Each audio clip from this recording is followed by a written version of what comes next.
नाज़रीन, हिंगोरजा शहर के रहवासियों भी पेट्रोलियम शयुनि के अघन में वाध जे ते मायूसी जो इज़हार किया है। शहर आवाज़ टीवी के रिपोर्टर सिकंदर तुनियो से कड़ा विचार वंडिया हैं अचो तो ॾिसूं।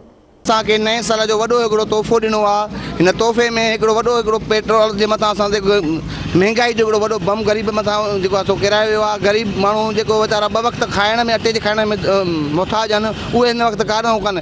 जेके 50 रुपया 100 रुपया दिहाड़ी कमाइण वारा माण्हू आहिनि, हिन वक़्तु तव्हां ॾिसो था त पेट्रोल जो बोर्ड हिन वक़्तु असां वटि 109 रुपया जो हिंगोरजा में लॻी चुको आहे। असांजो जीअं जंजाल थी वियो आहे, असां टैक्सी था वायूं, असांजो गुज़र ॾाढो ॾुखियो थी वियो आहे। तेल महांगो थियो आहे, असांजा पसिंगर चढ़नि कोन था, असांजो गुज़र ॾाढो ॾुखियो थियो आहे। हर शइ महांग थी वई आहे, अटो आहे, चीनी आहे। इमरान ख़ान खे असां अर्ज़ु था कयूं, असां ग़रीबनि लाइ कुझु सोचे, तेल सस्तो करे को, अटो ॿको सॼो महांगो करे छॾियो। असां ग़रीबनि लाइ को रिलीफ कोन्हे को। बराए महिरबानी इमरान ख़ान वज़ीर आज़म को असांजो इहो ई अर्ज़ु आहे, को अटो सस्तो करे, को खंडियूं, को दालियूं, असां ग़रीबनि जो इहो ई आहे। सस्ताई जे करे बजाए चाढ़ींदो थो वञे तेल, ग़रीबनि जो रत पी छॾे। छा छॾे ग़रीबनि में था, कुछ छॾे ग़रीबनि में। महिरबानी करे अपील था कयूं त तेल जो रेट सफ़ा किराए जेको 65 रुपया आयो 80 रुपया आयो उन ते वठी अचे। इमरान ख़ान जी महिरबानी जो तेल वधाए, महांगाई ते ज़ोर ॾींदो थो वञे। असां ग़रीब निचोड़जी विया आहियूं, जंहिंजे करे सम्झो का महिरबानी करे असां अपील था कयूं।